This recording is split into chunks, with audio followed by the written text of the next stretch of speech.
Hello, and welcome to the Arcana Novum 3.0 mod spotlight. Arcana Novum is a server-side mod that you can install on any Fabric server that runs with vanilla clients, so your players don't have to install anything in order to appreciate the mod. It's a magic mod, so it adds a bunch of various new items to the game, as well as a way to unlock those items and a bunch of different other cool functionality. I am Boris Shoes, the maker of the mod, and I'm here to kind of take you through from start to about, a little bit towards the end, but not exactly towards all the content of the mod, since if you want to check it out yourself, there'll still be some surprises left. And so all you need to do to get started with the mod is to, we're in our little cozy survival setup here, and all you're going to need to do is begin crafting some arcane paper.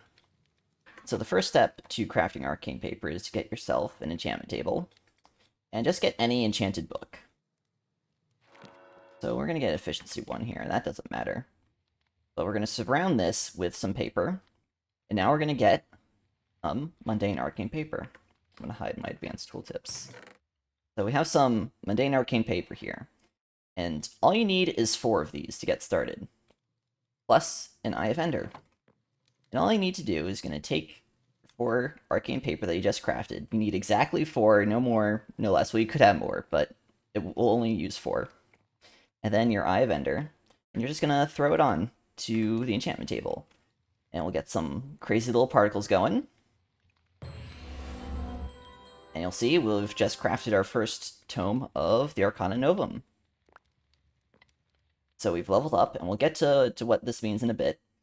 But this book here, the Tome of Arcana Novum, you can see it's been crafted by me.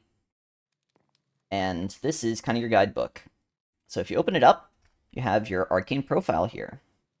So the first bar up here is your experience. You can see that we are currently level 2, since we just crafted something. You can see some skill points, which is kind of a more advanced feature where you can unlock new upgrades for your items. And then down here you have your concentration. This is kind of your limiter of how many items that you can use at one time.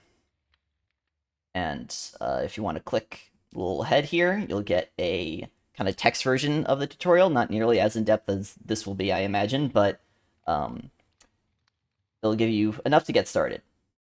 On the bottom here, you can also see a book that says Arcana items. And so if we click this, you will have a list of not only every item, but also some, like, every major magic item, but also some of the components that you need to make them. For example, you can see Crying Obsidian here. This is a very common Arcana ingredient that you'll need. So much so that I added a new way to get Crying Obsidian, which we'll get to in a few moments. As well as you can see our arcane paper here. And so if we click on this, you can see it tells you exactly how to craft it. This is a normal crafting recipe, and it'll say that you need any enchanted book, and you'll get 4 of them. And so you'll see here that on the bottom of every item, you can see that it says something, like Empowered, Exotic, Sovereign. And so these are the rarities of each item. So there are 5 rarity tiers. We can see our tome here is mundane. And what that means is that it doesn't take anything to use. So if we go back to our concentration menu here, you can see that your item's taking concentration. This tome takes 0, because mundane items take 0 concentration to use. You can see here we have an empowered item. This is Starlight Forge, the next thing we're going to craft in just a moment. Empowered items take 1 concentration. You can see, let's go to the Charm of Wild Growth here. This is an exotic item. This will take 5 concentration to use. And then if we go over here, we have a sovereign item, which will take 20 concentration to use. These are very powerful items.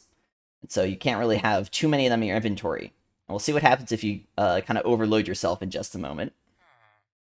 And then finally, if you kind of go all the way towards the end here, you'll see some divine items. These also take 0 concentration to use, because they're so powerful that you can't actually craft these. You have to get them through other means.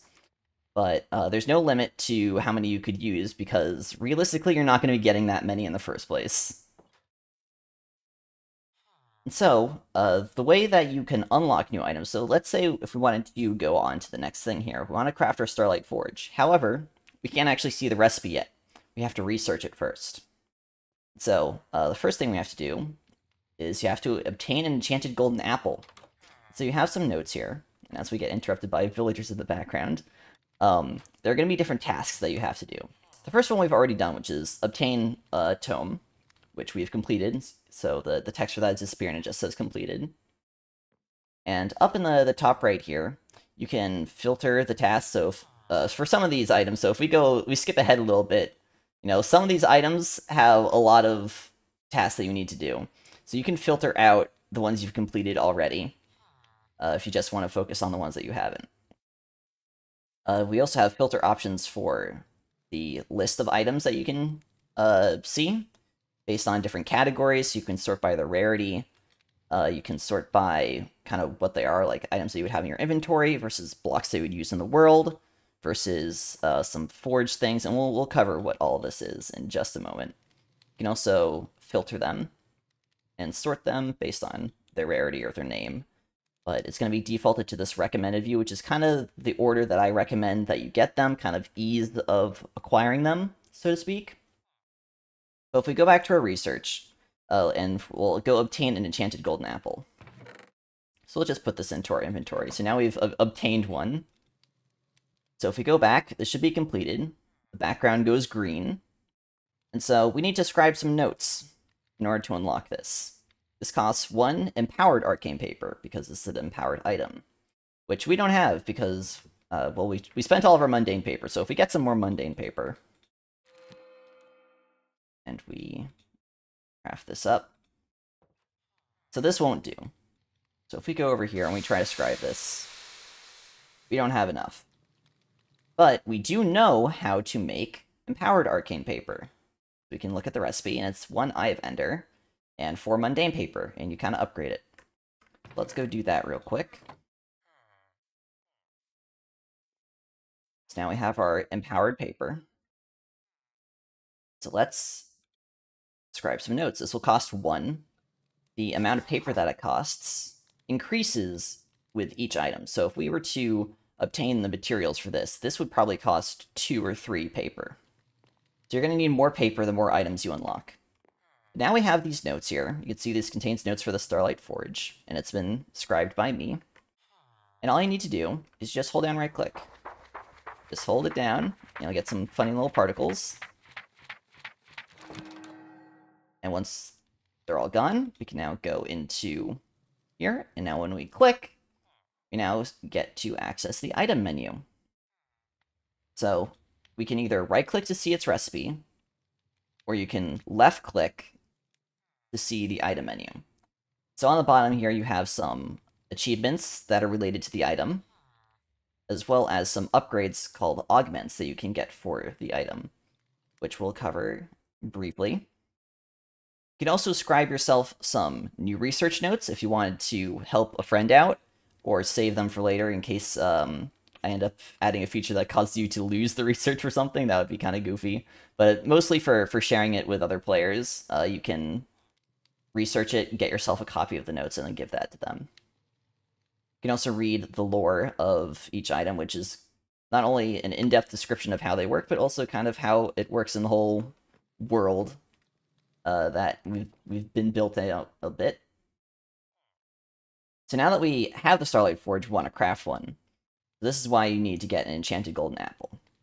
So what we're going to do is, this is an in-world recipe. So similar to how we got our tome, we're going to take a smithing table, place it in the world, put an enchanted golden apple on it, and throw our tome on it as well. But this has an additional requirement up here, that this has to happen during the height of a new moon. Let's grab our stuff. Excuse me, sir. Let's go outside. This doesn't have to be done outside, but it's easier to see what's going on. Currently, I have the sun frozen in place, but let's just accelerate it to the next new moon. Perfect. Actually, I'll set it to this, just so like, if you try to do this any normal time, it's not going to work. However, once we set it to the new moon, you can see it's going on, it's going to do its little thing. And now I've crafted the Starlight Forge. And you get to keep your tome. We're going to set this back before all the villagers get killed. Oh boy. We should go back inside. But I want that forge first. Alright, come here, forge. Alright, so now this is a Starlight Forge and not just a normal smithing table. And so we could place it down, but it's not going to do anything because this is a multi-block structure. So I place this a little bit higher. You can see that we need to place some blocks, one of which is a diamond block. Let's take all of our items here, because we might need those later. Let's head downstairs.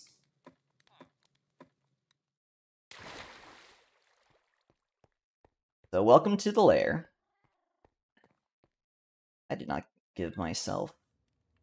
Oh, maybe I did. We'll see how this goes. So, when I mentioned that you need crying obsidian frequently, you can see that we needed 4 for the multi-block. And so one way to get crying obsidian, aside from bartering, is to do kind of another in-world recipe. So we have some water here, then 1 obsidian. You can use either 16 redstone dust or 4 glowstone dust, which I have here. And that'll give you 1 crying obsidian. So I just have some water on the ground here. So we need 4 pieces. So let's see, this should be enough. We're going to throw in our 4 obsidian. And we got... Drift it out. Throw it this way. We have 9 glowstone. Throw in 1, 2, 3. Oh, we only had enough for 2 from that. We'll throw in the rest here, and then 1, 2. Now we have enough to make our forge. And so, we have some other structures around here, because the forge is kind of the center of your crafting setup for Arcana Novum. But you can also have additional structures that increase your capability of crafting new items, as well as giving their own kind of functionality. So as you can see on the subtext of the forge, in a 17 by 11 by 17 area around the forge, you can place other forge additions. And they all have their own little multi-block. So when we place this here, we have the diamond block in place. And you can see that as I placed it down, I got the achievement for having all of the other additions nearby. Which is handy for getting some more levels, which will increase your concentration. So the higher level you are, the more items you can use at one time. So as we complete this, as I place this last block down, all these are going to activate. You can see the particle effects of the higher tier ones will activate, and then the lower tier ones just kind of chill there. And if we take out our tome, you can see that if we check our concentration, we're already using some, because these blocks are in the world. They take reduced concentration as blocks being placed down, since we have 2 empowered, and then 2 exotic, and 1 legendary in the back. Or sorry, 1 sovereign. Recently renamed from legendary, in the back, and those will take increased concentration. And so now that we have our forge, we have 2 options. We can forge some equipment, kind of like armor and swords and pickaxes and things like that, and forge Arcana items. And so we'll get to forging equipment in a moment, since this requires an item that we don't have yet, which requires our stellar core in the back there. But as far as concentration goes, if I just took the diamond block out from underneath our forge here, so if we take that out, let me put it back, so I can place this. But when it's retracted, it's not constructed, and we don't have any concentration being taken. So you can kind of activate and deactivate your forge as you need it, if you're kind of tight on your concentration cap as far as using other items. And so, now we can begin crafting some items. So, let's take a peek at our list here. So the next one that's recommended is the Charm of Magnetism. It's pretty easy. Except for getting a heavy core, which is a little bit challenging. So you can skip that one if you don't want to. But I'm going to go over here and press some of my lovely buttons. So this is going to set me to level 100, so I can use all of the items I'm about to show off. And then I'm going to research every item. So now we have all of our items unlocked. So if we right-click the Charm of Magnetism here, we can see that this is going to need a lot of iron. But it's going to give you a nice little total on the bottom here of exactly how much you need. That's 2 stacks of ingots, 2 stacks of bars, a heavy core, some lightning rods, and a block of iron. So let's go craft that.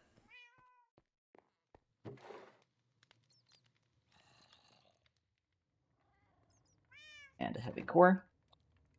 And so now it's a pain in the ass to memorize all of those items, or the layout, everything. So we can go into the forge here. Actually, let me go back so I show that. So if we go into here and we forge Arcana items, and we click on Forge Item, we can pull up another list of items. Just the magic items that you can forge this time, rather than everything. So if we click on an item, it'll show us the recipe. If we click on the bottom here, it will take all of the items out of our inventory and put it in. And so now we're ready to craft it. You know, we can take one out, and we can put them in manually if we want to. But having this just speeds things up a bit. So now we can craft the Charm of Magnetism. And it's going to play this fancy little animation as our item gets constructed.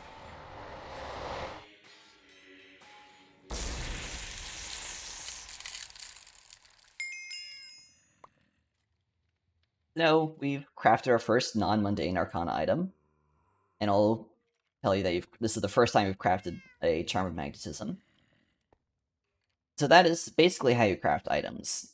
I'm not going to do crafting for every item I'm about to show off, since it does take a little while to get all the items for and set it up and everything.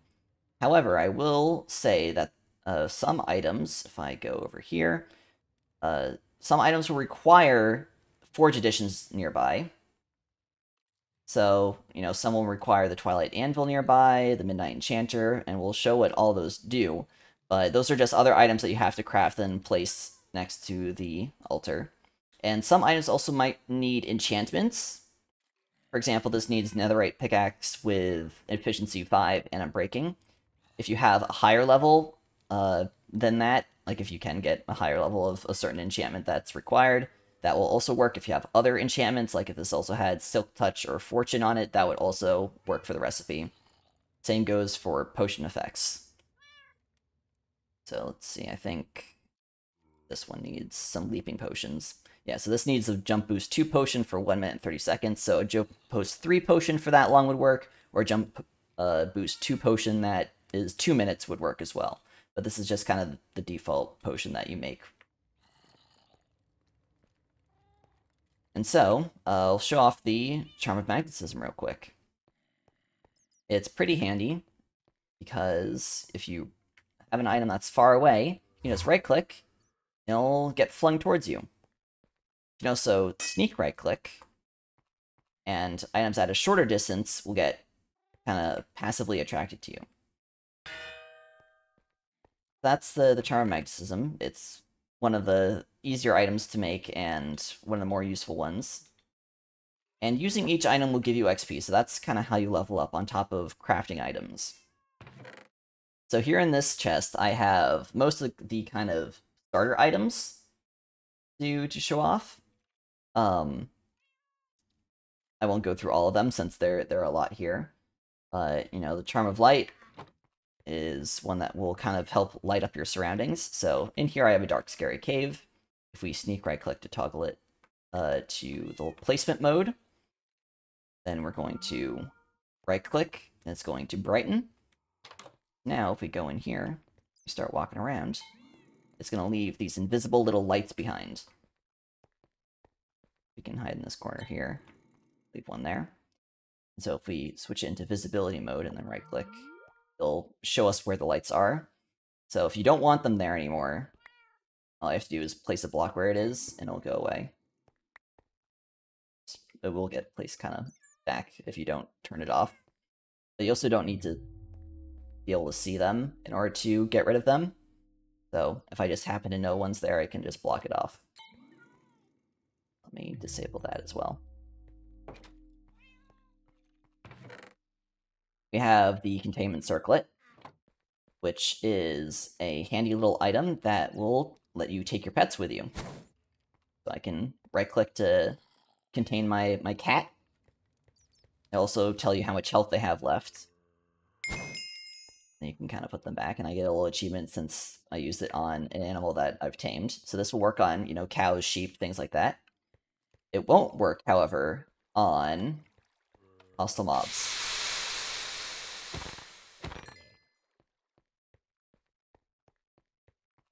So we're going to put that back. The chest translocator is very handy if you don't have shulker boxes, because you can sneak right-click on a chest, pick it up. You get slowness and mining fatigue, so you can't really carry this around exactly like you would a shulker. But then you place it back. And it has a brief little cooldown, so you can't just spam it, so I couldn't just use it again. Have the Ancient Dowsing Rod, which I don't have the ability to test at the moment since I don't have any ancient debris nearby, but what it does is it will kind of point you towards the nearest ancient debris when you right-click.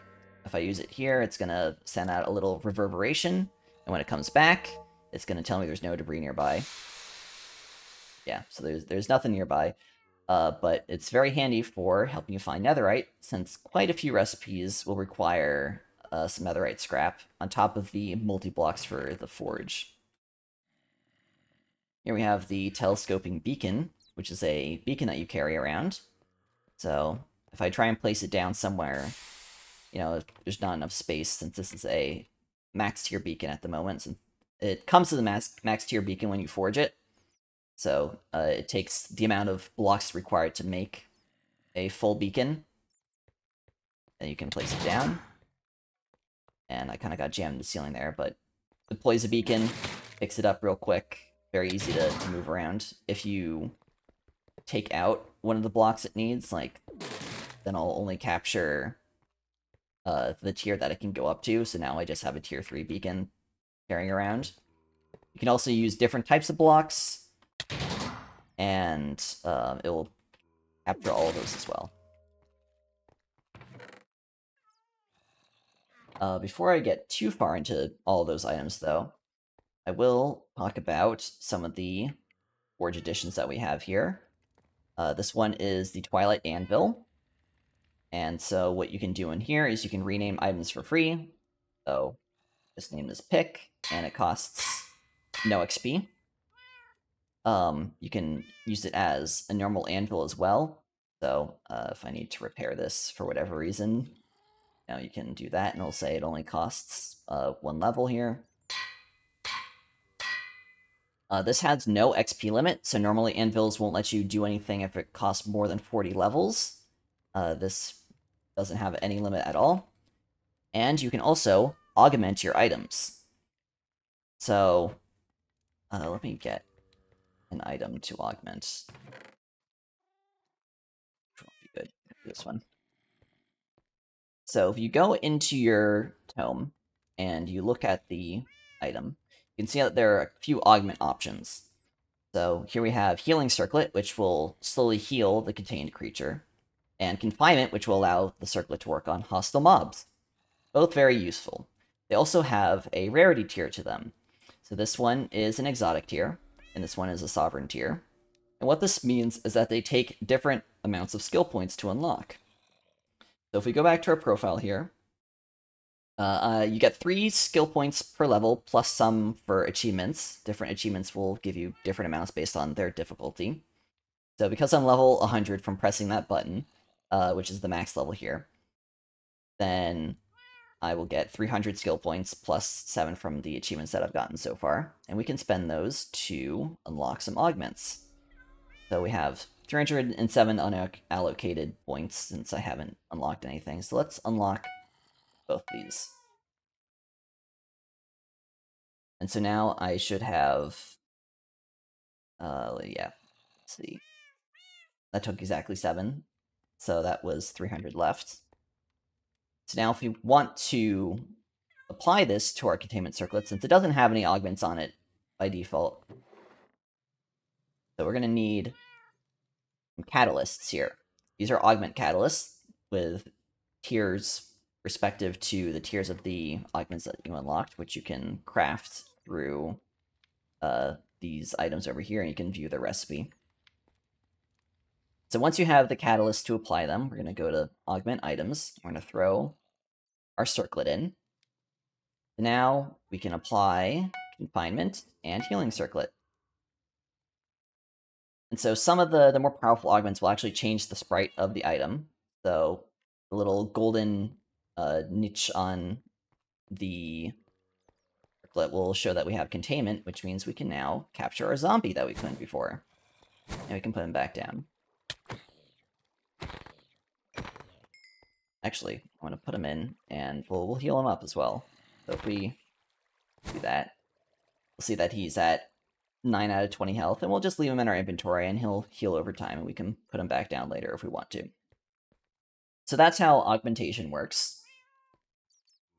In the back here, we have the Radiant Fletchery, which allows you to make tipped arrows at a much greater ratio than normal, and also doesn't need lingering potions. So if you take any potion and put it in this top right slot, and then some arrows, and then it'll spit out tipped arrows. So if I were to go into creative real quick, grab a potion of slowness, sure, and some arrows, then go back to survival, put the potion in there, the arrows in there, and right now we make a ratio of 1 to 24, and then we get arrows of slowness. We can leave the rest of those arrows in there for later if we ever need to come back with a different potion. However, the main use of the Radiant Fletchery is an ingredient for a lot of the runic arrows, which we'll show off in a bit. So if we look at the recipe for all these, they'll all require a Radiant Fletchery. And you can see that in the ingredients and the sprite in the top left. So next up, we have the Stellar Core. And so all this is it's a way to salvage some items. So our iron boots, let's say they were pretty damaged. I could throw my diamond chestplate, but I want to show off something else in a moment with that. So we don't want these iron boots anymore. We'll throw them in, and it will return a portion of the iron spent. A lot more than if you smelted it down to 1 nugget each. So by default, it returns 25% of the material cost. You can augment that to be up to 100%. But additionally, you can get Stardust from it if you salvage enchanted equipment. So I'm actually going to... I should have brought my normal enchantment table down, because I don't want to have to go through all this, but I guess I will show off the Midnight Enchanter first, and then we'll go back to show Stardust. So this is the Midnight Enchanter. It is basically just a better enchanting table, and the multi-block for it is this little pad on top of 20 bookshelves. So here I have some chiseled bookshelves, which will also count, but it also has a bigger radius than a normal enchantment table, so if you had bookshelves only like this one and then this section, these would count. But it is actually a cuboid instead of just the kind of ring, so these ones will also count up here, and the ones down here, which I kind of have hidden, also count. So 20 bookshelves is what you need. And then when you open it up, you can place your item up in the top slot here. You can choose any enchantment that you want. So we have all of the options in the world that we could enchant. However, when you're in the choose mode, say we want Protection 3, you don't have enough Nebulous Essence, because if we go up into the top left, it'll say you need 3 levels and 14 Nebulous Essence. So how do we get Nebulous Essence? Well, let's right-click to shift this into, or left or right-click, depending on whether you want a powerful enchantment or not. So we can turn this into a regular enchantment mode, where it's kind of random, but it will still tell you everything that you get from those levels by simulating how many bookshelves are there. And then this is your kind of slot 1, 2, 3 of Lapis. So let's say, you know, Aqua Infinity sounds good. It's got Aqua Infinity. You can click it to select it, and then it'll say you're adding Aqua Infinity, and it'll say you need 26 levels and 3 Lapis. We don't have 26 levels. Let's tune this down a bit to there. That's 12 levels, still too much. Breaking, sure. So that's 8 levels. We do have 8 levels, and it'll only take 3 like a normal enchantment table if we select the 3rd slot. Let's do that. Take our lapis. And we get enchanting overkill because we're using a powerful enchanter to only get level 1 of something. I don't think this is powerful enough to actually get us... Oh, okay, we did get some Stardust. So when we salvage an enchanted piece of equipment, we get Stardust from there. But when we remove enchantments from... Let me use my pants now. And if we go just get other... Sure. Okay. One moment. Give me some levels. Go in here. We're going to grab Protection 2. We get that. Now we can disenchant this back into Essence. So from that, we got some Nebulous Essence that we can then use to more carefully select our enchantments in the future. So you could select multiple, so if you wanted Mending and Swift Sneak and all that, that'd be great. But I remembered just now that I have some enchanted books in here with Thorns 3, which will give you a lot of Essence. So that's like 22 Essence each. So the more rare the enchantment and the higher level will give you more Essence.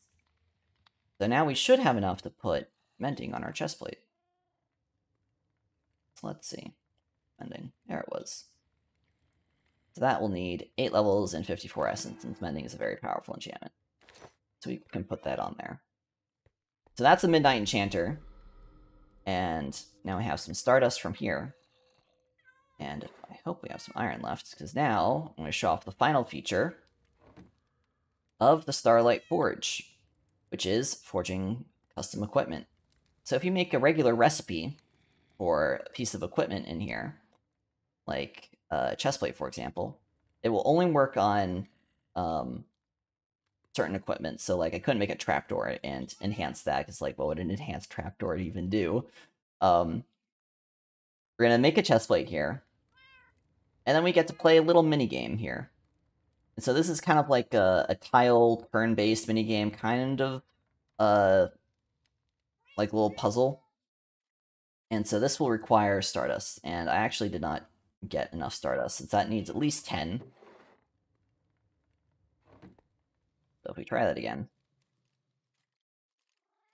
Actually, I already have chestplate, right?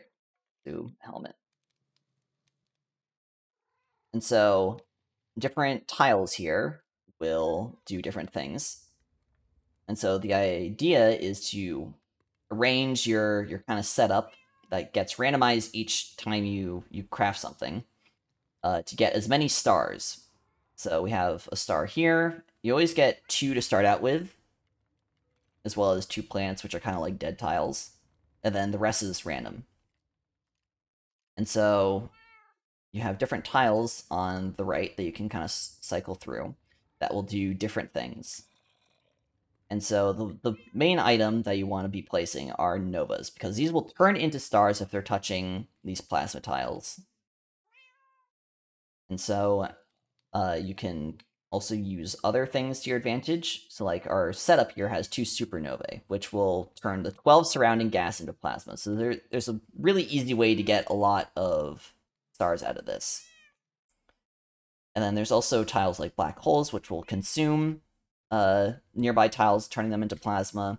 You can place plasma directly, but that's pretty expensive. You can even directly place stars if you want to. And then nebulae are kind of a more delayed type of way of getting stars, since you need 5 out of 8 surrounding tiles to be plasma, but they're immune to black holes. And then if there's 5 tiles there, they'll turn into a nova, and then those novae will then turn into stars if they have the correct setup as well.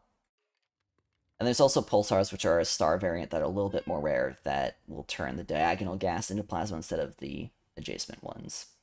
So the minigame can take a little bit of getting used to, but the more stars that you get at the end of this will give you a more powerful piece of equipment.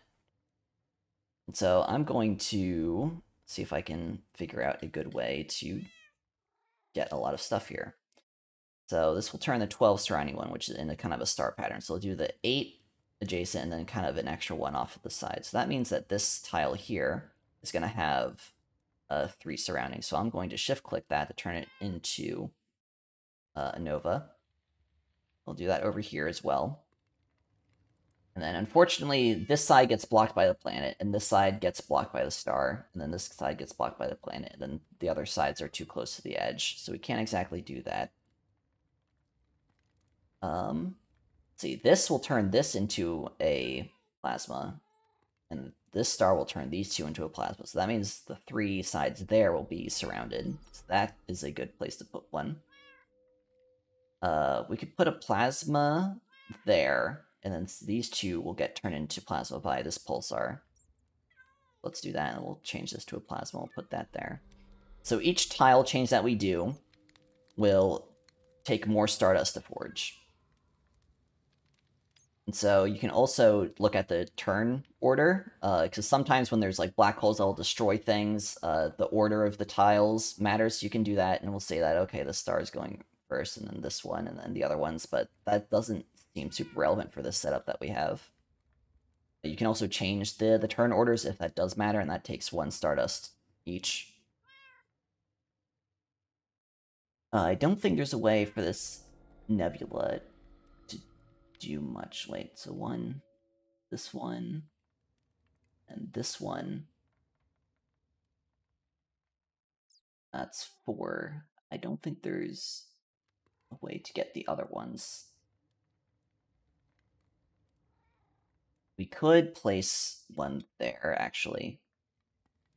And that should work. So that means we'll have 1, 2, 3, 4, 5, 6, 7. So that gives us a pretty decent chance of maxing out our new items. So we're going to do that.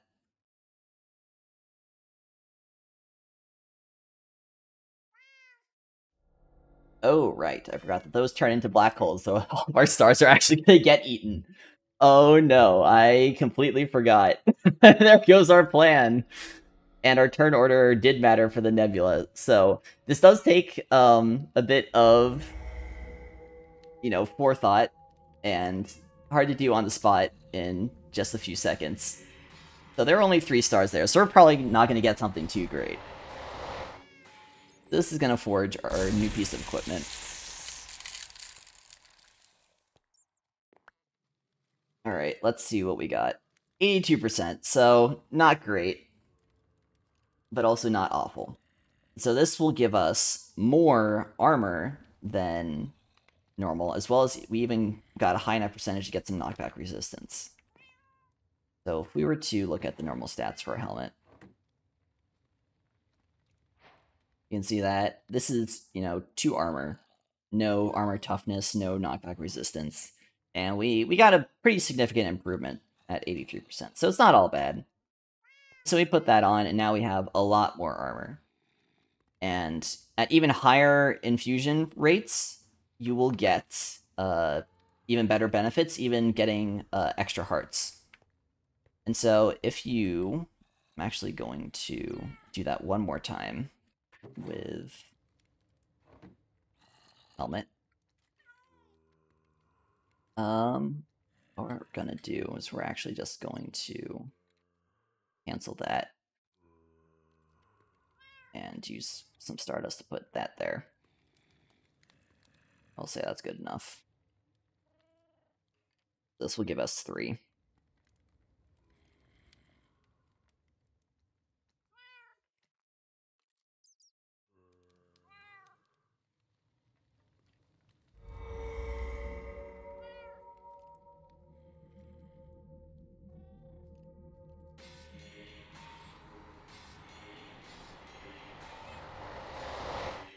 So when this gets crafted, what we're going to do is we're going to combine them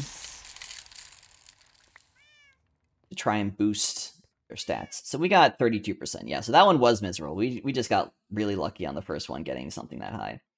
So now this might not even show too well. So because this is so low in comparison to this one, we only got a 3% increase from our main piece if we use the the Twilight Anvil to try and increase it, and it also costs a lot of levels to level up Infusion that way.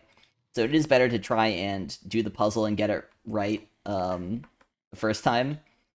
Nevertheless, you can boost your Stardust infusion percentage that way in the Anvil. And it'll give you better results if you use items that are at a similar level, rather than, 32 and 82.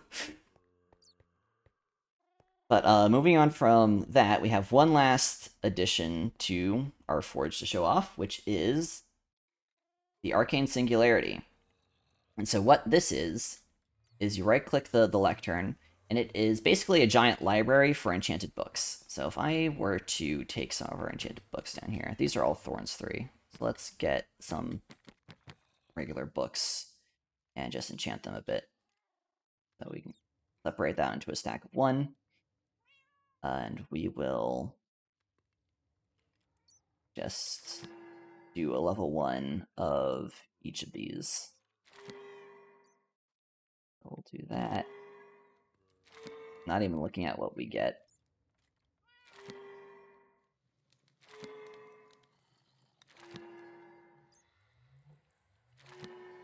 Great. Now we can take them down to here. We can just shift-click them in, and now we have all of our books stored in the Singularity. And this holds multiple pages of books, so it goes way beyond just this first page here. And we can sort them alphabetical, total levels, highest level, least levels, and all that, as well as filter them based on whether they have a single enchantment on them or not, whether they're the max level for that enchantment, whether they have multiple enchantments, which none of our books do, if they're for swords, bows, axes, tools, crossbows, tridents, fishing rods, armor, mace, if they're treasure enchantments, if they're curses, all that. So a lot of options here to sort your items. And so when you have that, you can actually augment your Enchanter with, let's see. Yeah, so Persistent Disenchanting is that you can pick individual levels off of enchanted equipment, and if you have a book in your inventory and a Singularity nearby, you can send it directly from the Enchanter into the Singularity.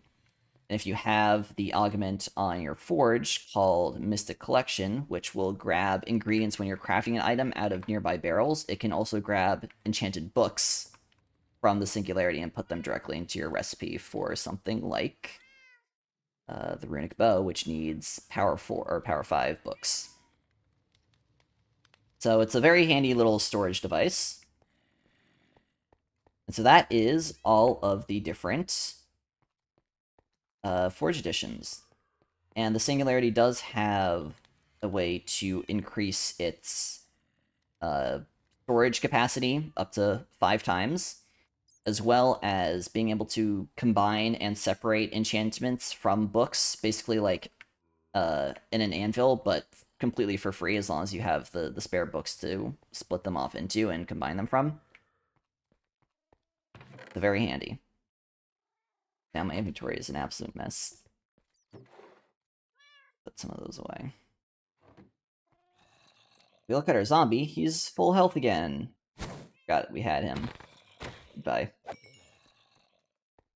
We can keep showing off some of these items here. The Charm of Wild Growth will cause nearby plants to grow fast when activated. Charm of Feasting will feed you with food for your inventory, so you don't have to manually eat it. Charm of Cinders is a very powerful one. It has many different functionalities. So if you right-click, it puts out a cone of flame. So if I spawn in some mobs here, you can see it burns the mobs.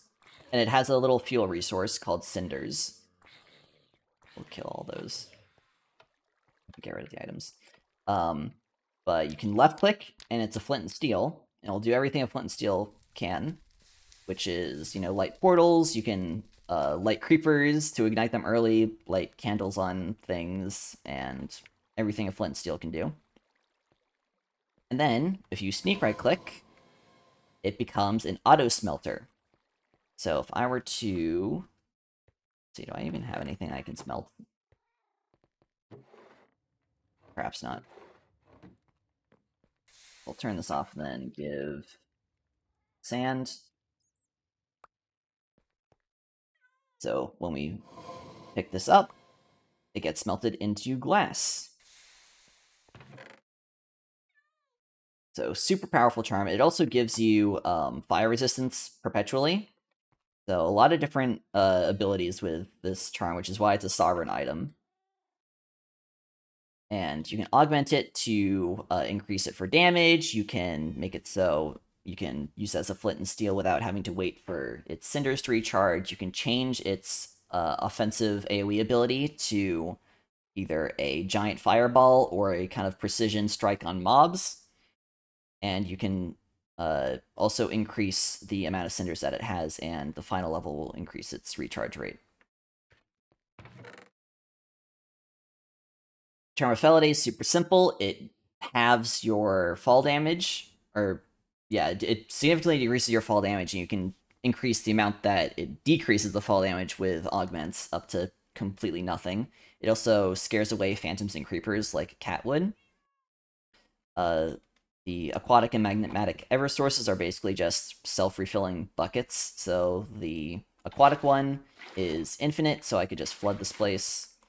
Then I can switch it into removal mode, and will remove all the liquid.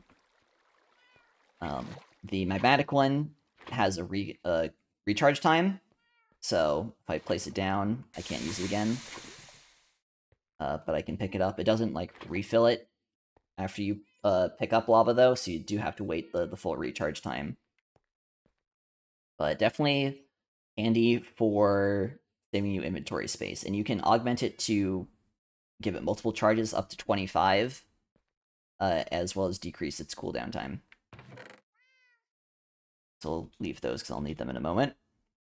Then next we have 3 useful teleportation tools. So we have the Stasis Pearl, which is a pearl that you can freeze midair when you right-click it. So you know how you have those bubble columns that you throw a pearl down into, you have to wait for someone else to, like, activate it to bring you back. This one is, you just do it yourself. So you throw it, you freeze it, you can, go all the way over here, wait however long, and then unfreeze it. And it's also an infinite pearl, so you cannot even freeze it at all, and it will just recharge over time, so very handy. If the pearl gets unloaded, it will just delete itself, though, so you can't, like, if it's not chunk loaded, you can't do anything with it. Which is why you have the Pearl of Recall instead, which is basically like a little home teleportation, so I could set it all the way over here. So I right-click to set it because it was unbound. And then now you can, when you're holding it, you can see its little teleportation marker. Now I go all the way over here. Then I right-click, and it starts this teleportation period. And now I'm over here. And this has a much longer cooldown than the Stasis Pearl. Like, Stasis Pearl's already finished recharging, but this one takes a few minutes. It can be cancelled, so the Recall Pearl, if you're hit by any sort of damage, it will stop the channel and put it on 75% cooldown. So it's not like a get-out-of-jail-free card if you're in a sticky situation, but it will definitely help you on travel time. And then lastly here, I'm not going to be able to show off, is the Plane Shifter, and it's basically just a personal Nether and End portal. I can't use it right now, since you have to travel to the dimension you want to travel to in order to unlock it for being able to use it as a portal to that dimension. So if, like, the Nether is disabled in your server, you can't, like, just use this to skip and get to the Nether somehow. So you do have to travel there. But then it will sync up with Nether portals if there's one nearby.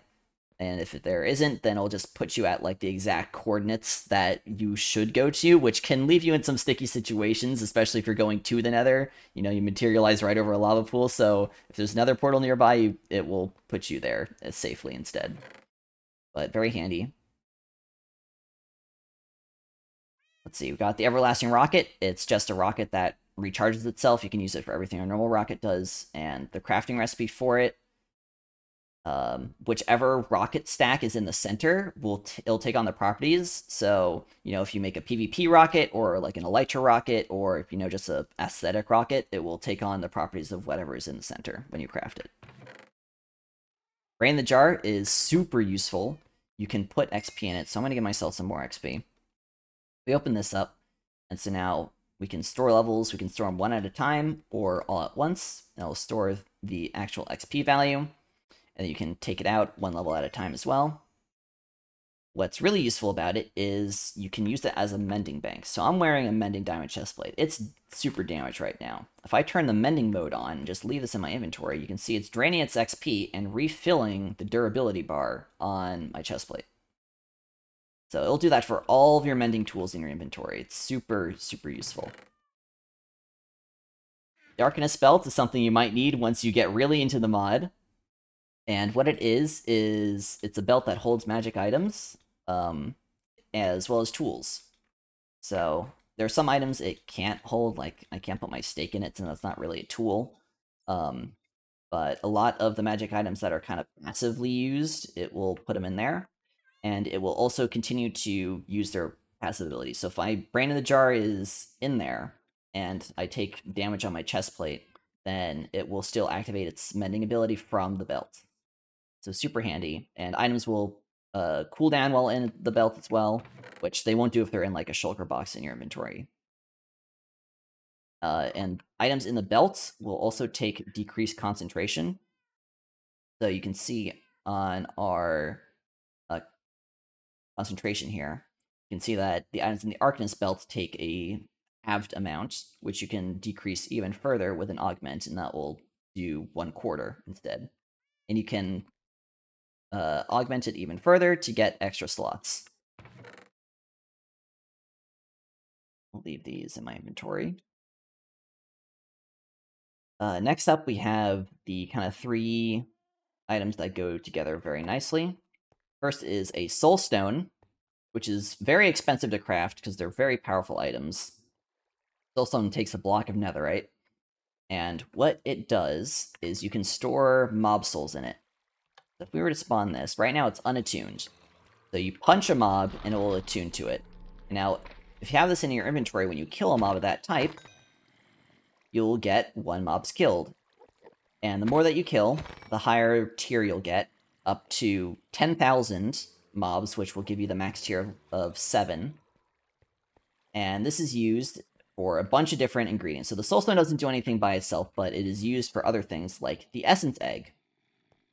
This Essence Egg is one that I just took out of the creative menu, so it doesn't have anything. But when you craft an Essence Egg with a Soulstone, it will give it a certain amount of uses. And the Essence Egg is basically just a limited use spawn egg.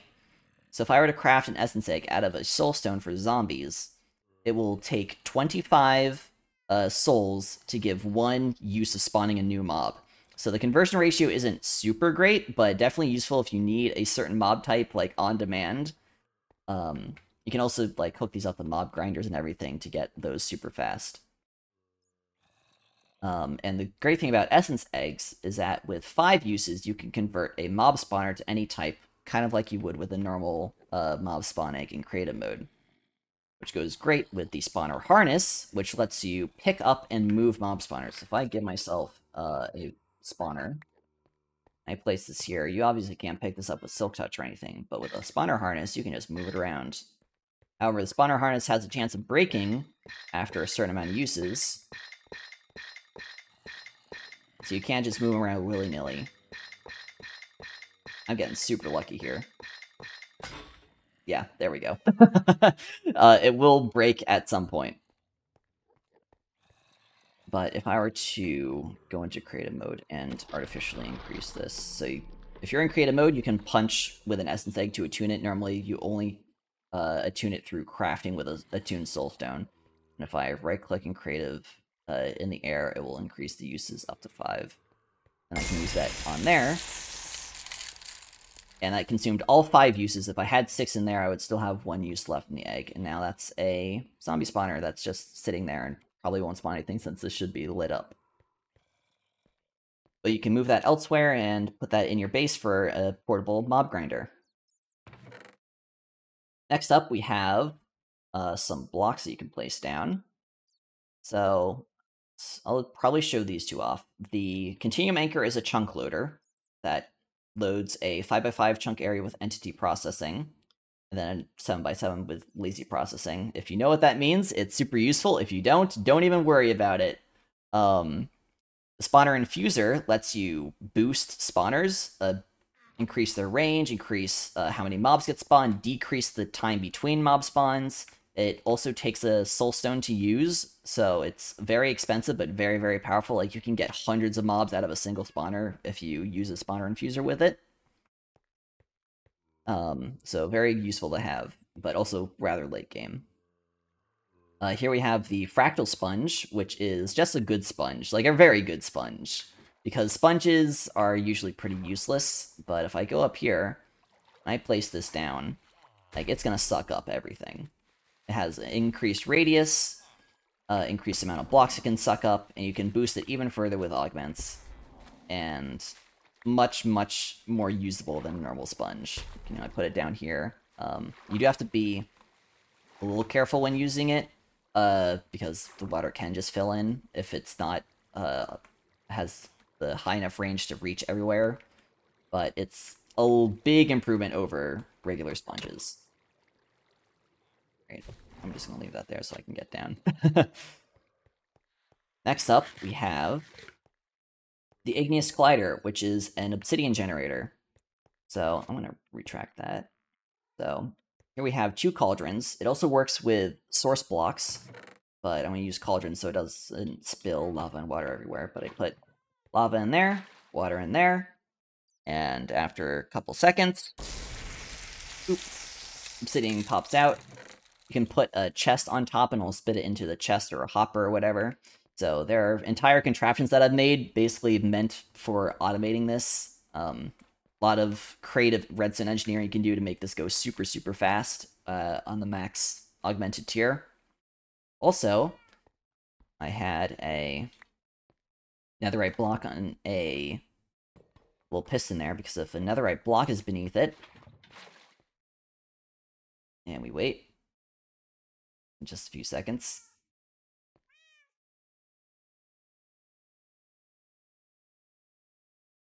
Come on. There we go. You get Crying Obsidian instead. So yet another way to get Crying Obsidian automatically. So, I think that was it for starter items I was going to show off. Yes. So, we have our starter items. And so one thing I will cover before going on is how to get the next 2 tiers of arcane paper. Since for crafting or researching things above empowered tier, you're going to need the higher tier paper. So if I grab, there we go. So we'll use this, and then Nebulous Essence. We take our empowered paper, throw it into the Midnight Enchanter, and so this is 3 empowered paper, so it's going to need 3 Nebulous Essence. Take that, take some levels. Now we have Exotic. And I don't think I actually have enough. So I'll have to craft even more regular. Do that. And then need 1 more book. I need 8 for this. Didn't have any. Okay. Let's see. No lapis for that.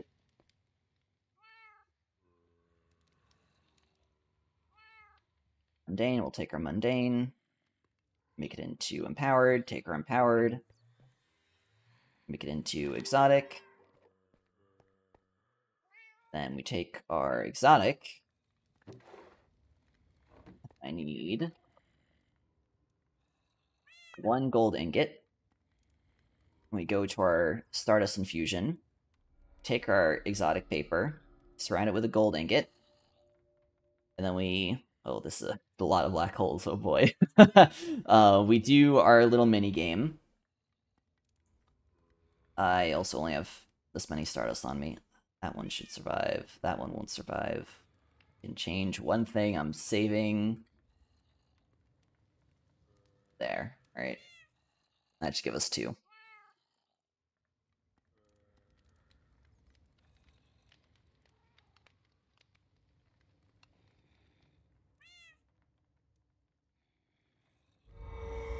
So with 2, that might decrease the amount of paper we get back. So if the result is really bad, you're going to go down to as low as 6 paper back, but if your result is super good, you can get up to 16.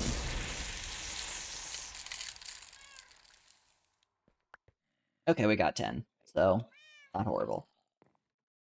And that's how you get the Sovereign paper for researching Sovereign items. And so, next up, we will cover the altars, which are these 4 structures here. So I'm going to complete their multi-block for each of these, because I right-click that, see we're missing a piece on each of these, since I didn't want to over my concentration limit when starting the video. So, altars are these kind of structures that you build that will let you do something very powerful. So, this one here is the Stormcaller altar. And so what this does is it lets you change the weather. So all these altars have a cost to activate. This one takes a block of diamonds. So we can change this to either make rain go away, make rain start, or even start a thunderstorm. So I'm going to do that. So it's going to take my diamond block and do a little animation. So now if I turn on my skylight, you can see the sun is gone, it's dark clouds, it's thunderstorming outside. Yep, there we go. We can close that off. And then this goes on a long cooldown, so 30 minutes. I'm going to reset the cooldown with my little command block button. Now my altar is ready again, and we're just going to clear that up. Next up, I will show off the Celestial Altar, which lets you change the time of day, and this uses nether stars. So right now, if I turn on my skylight again, it's midday. I'm going to change it to nighttime. So right now, when you have it unaugmented, you can either change it to midday or midnight. And if you augment it, you get more options. But you can also change the moon phase by right-clicking the activate button. It'll switch into lunar mode, and you can set it to full or new moon. And again, augmenting it will give you more options. We're going to set it to nighttime. And we'll play this little animation.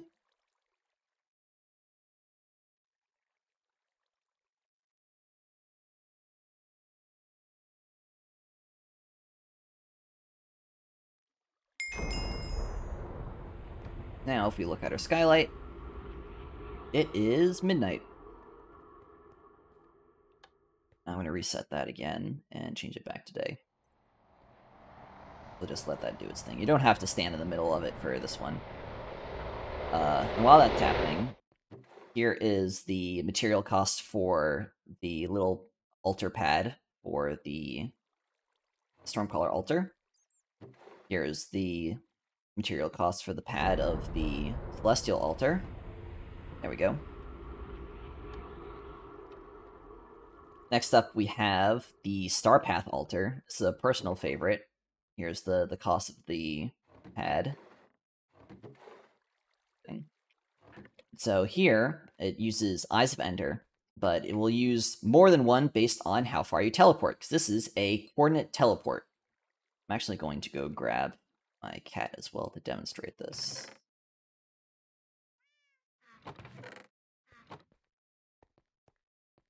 Again, the circlet, bring our cat over, because this will teleport everything on the pad to where we want to go.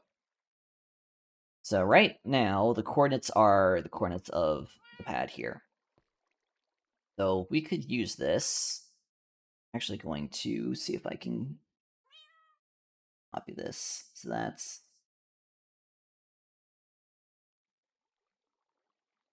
5, 6, 8, 9, then 43, 27, 88. So let's just say we wanted to go to the surface. We could put in any coordinates here in this little anvil thing. The formatting is a bit strict, so you can't use a space or anything. It's just commas and numbers. So let's say we wanted to go to the surface. We can just input, any number that's decently high. And so we set that up. And since we're only going up a few blocks, we're going to only take one Eye of Ender. And here we go.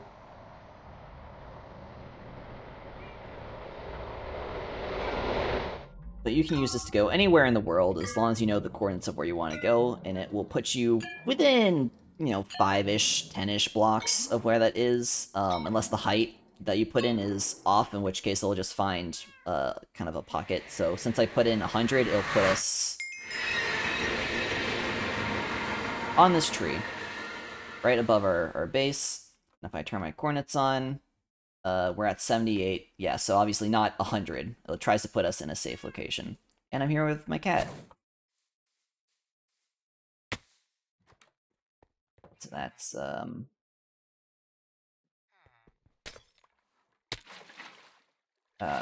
not the best way to water bucket clutch.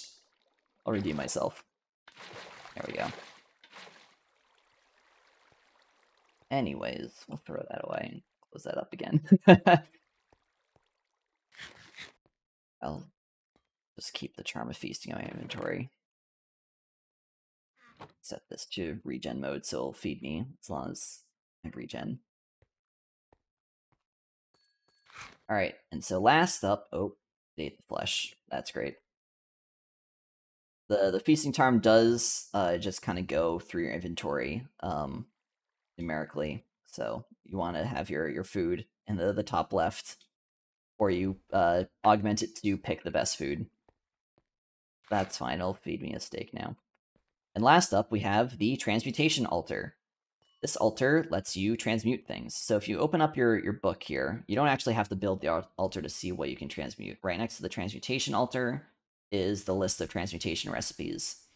And so what this lets you do is, there's a few types of transmutations. The first are the commutative, which means you can shift anything in this group of items to anything else in that group of items. So if I have acacia logs, the worst wood type, and I want to get the best wood type of spruce, that's something I could do with this.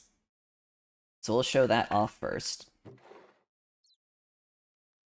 And so what you need to do is you get yourself your acacia logs that you don't want, an item that you do want in order to tell it which to shift to.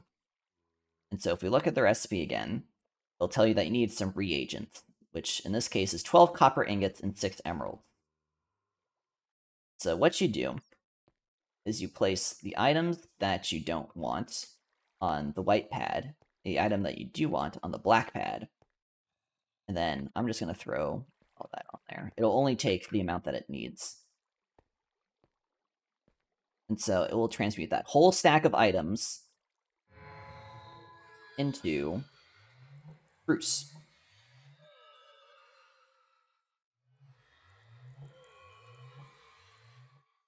So I'll play out the little animation.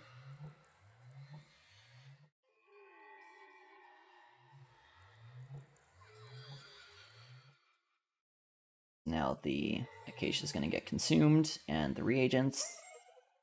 So now we have a stack and 1 spruce. And it took out the emeralds that we need. So those are the commutative transmutations.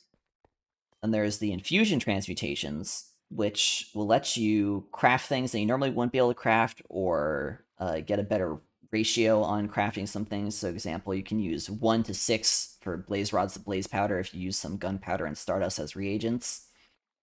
And the one that I'm going to show off after I reset the cooldown is the netherite one. This one, you can use 3 ancient debris per 1 ingot of netherite if you use some glowstone dust and some gold ingots. So I have a stack of that. It'll only take the set amount, so this is the refined netherite transmutation.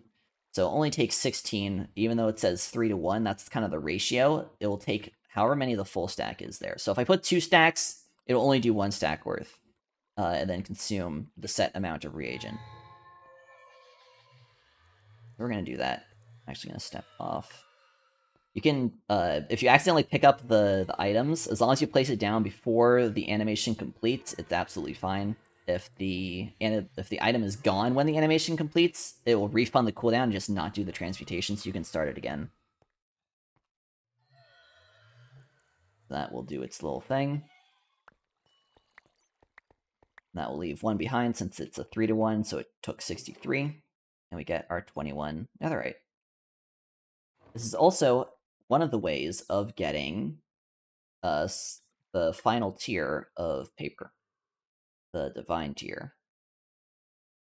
So if we look at the recipe for divine paper here, it's a transmutation recipe, so it'll also show up in the book. But you need a sovereign catalyst, and then it's a 2-to-1 ratio of paper, and then get 20 diamonds. You need more diamonds for that.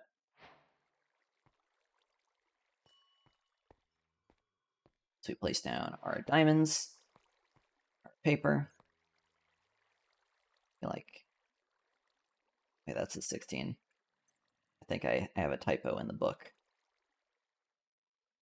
Yeah, that's a typo in the book. Anyways, we have that placed down, this. It's on cooldown.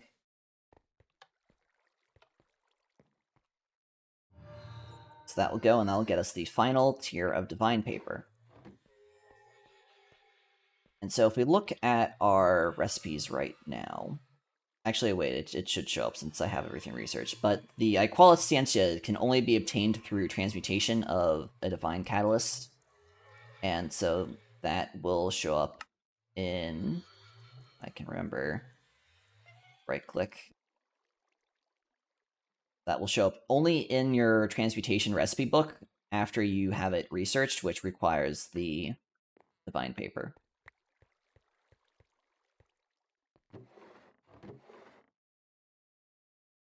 And so what an Aquatic lets you do is you get an achievement for having a divine item in your inventory.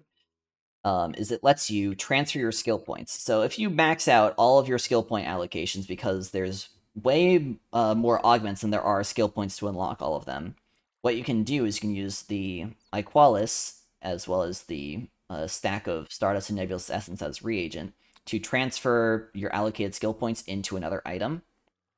So since I spent some points on my Containment Circlet, I already have my Containment Circlet crafted, so I could use those to put them into, say, the Ancient Dowsing Rod instead.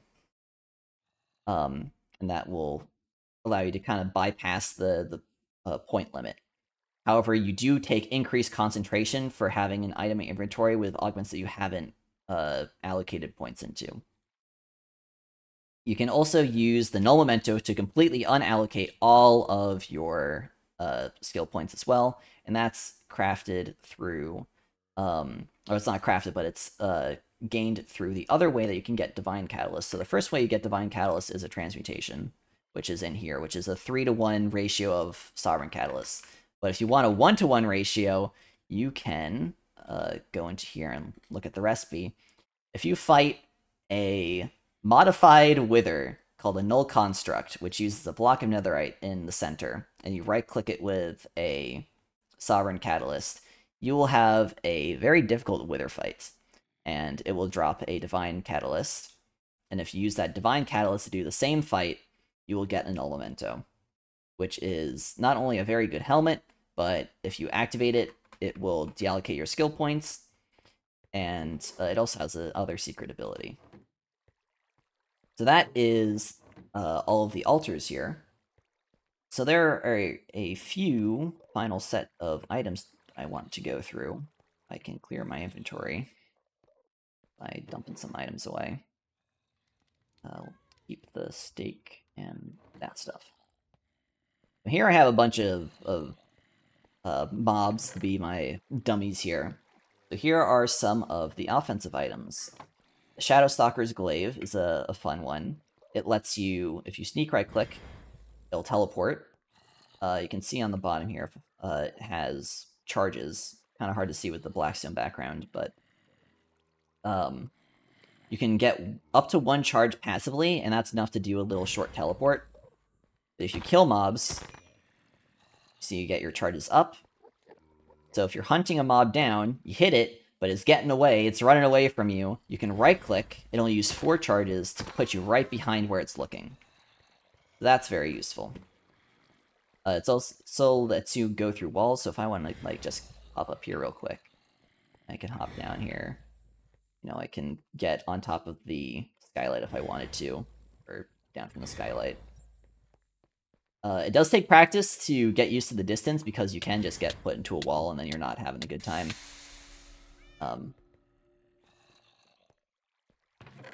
But definitely very powerful. It's also stronger than a Netherite sword just a little bit, so good weapon to have. Let's see. Next up, Shield of Fortitude. I'm going to spawn an actual zombie. The shield, when you block, gives you absorption hearts. And then, you know, the zombie can hit you. They will go away over time, but definitely a useful little health buffer. There they go. Let's see. We'll do the Overflowing Quiver. So what this is it's the little place to store your various types of arrows. You can put those in there. So the way that you access them is when you're holding a bow, you can punch, and it'll switch which arrow you're shooting. Now I can shoot a normal arrow at a zombie, I can switch to a spectral arrow, and now he's glowing, I can switch it to a harming arrow, and it will, I guess, not heal him, I'll use the healing arrow. Now he took the extra damage. If I switch to the harming, now he gets healed a little bit. And that will do extra damage. So, a lot of fun with switching between your arrow types based on, you know, what you're fighting. But there's a better version of the Overflowing Quiver when you get to the runic items. So, a runic bow. First off, it's just a bow with power 7, so super powerful. It can interact with an Overflowing Quiver like normal. But its real specialty is activating runic arrows. There are a lot of these, so I'm going to only show off these items. And these items cannot be put into a runic or an Overflowing Quiver. Like, you cannot use runic arrows in that quiver. You need a special one for them. You can use any other type of arrows in the runic quiver. So if you just have that, since the crafting recipe for a runic quiver is an Overflowing Quiver, so you kind of upgrade it, you can still use your other normal items in there. You can switch between all of them now, including ones in your inventory. So if I were to take my health arrows, put them in my inventory, you can see I can still access my healing arrows. So, the runic bow will activate the abilities of runic arrows. So the ones I'm going to show off are the blink arrows, which will teleport you to the location that you hit something, whether it be a mob or a wall. Heather arrows, which will pull you, or pull the mob. Yeah, there you go. Oh, these have no AI. Let me spawn one with movement enabled. Hello, zombie. Here. So that pulled it towards me.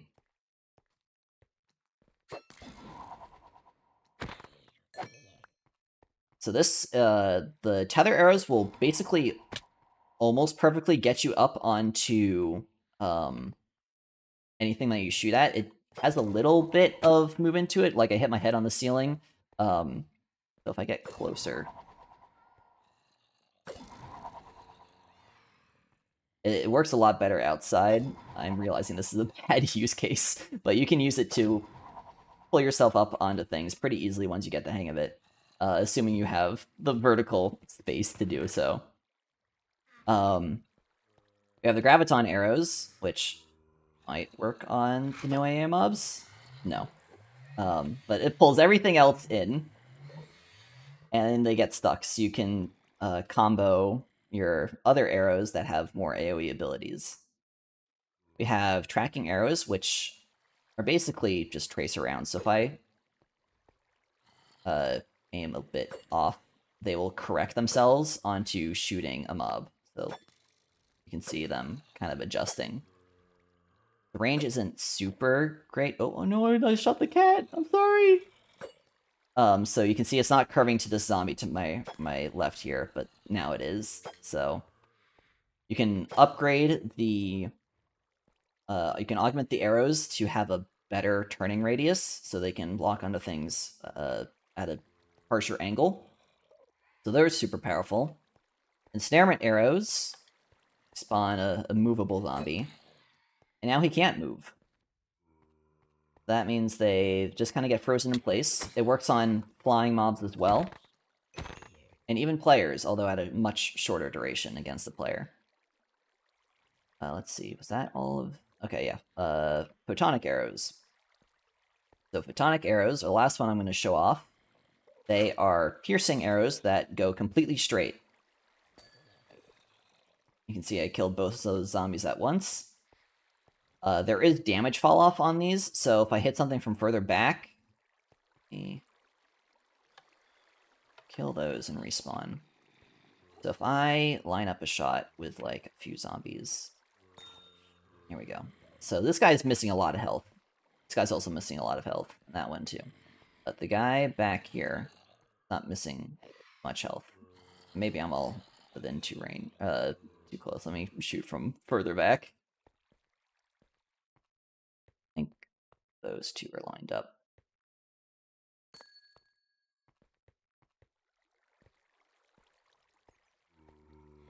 Yeah, so this guy is not missing as much health, and these guys missing even less.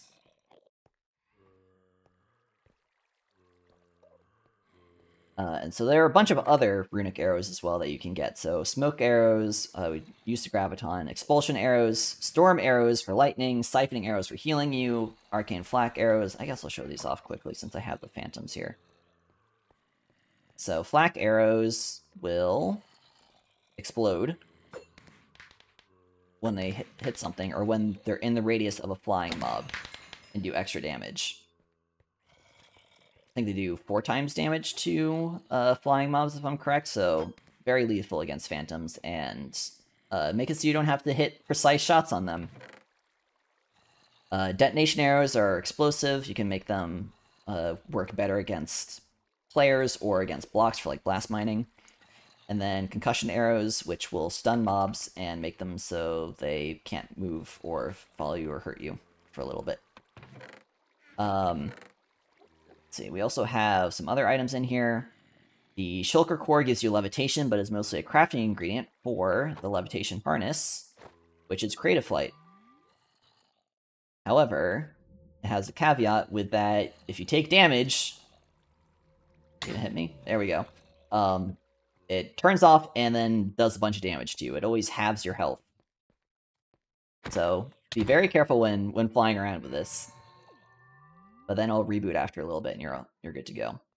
It also has a timer on it, so it takes a Soulstone with Shulker Souls in it, as well as feeding it Glowstone into this little slot here, and then combined you'll get some flight time. Since the Shulker Core also takes Shulker Souls to use.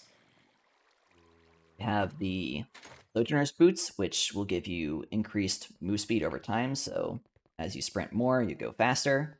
It also has 1 block step assist on it, so you can kind of just go up and over things. You can increase the step assist to 2 blocks with augments, as well as how fast you can go.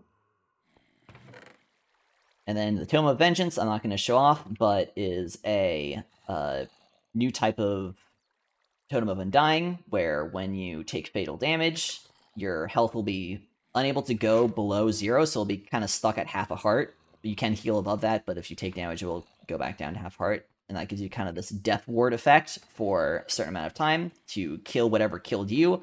Otherwise, the effect ends and you die. If you kill the thing that killed you, you live.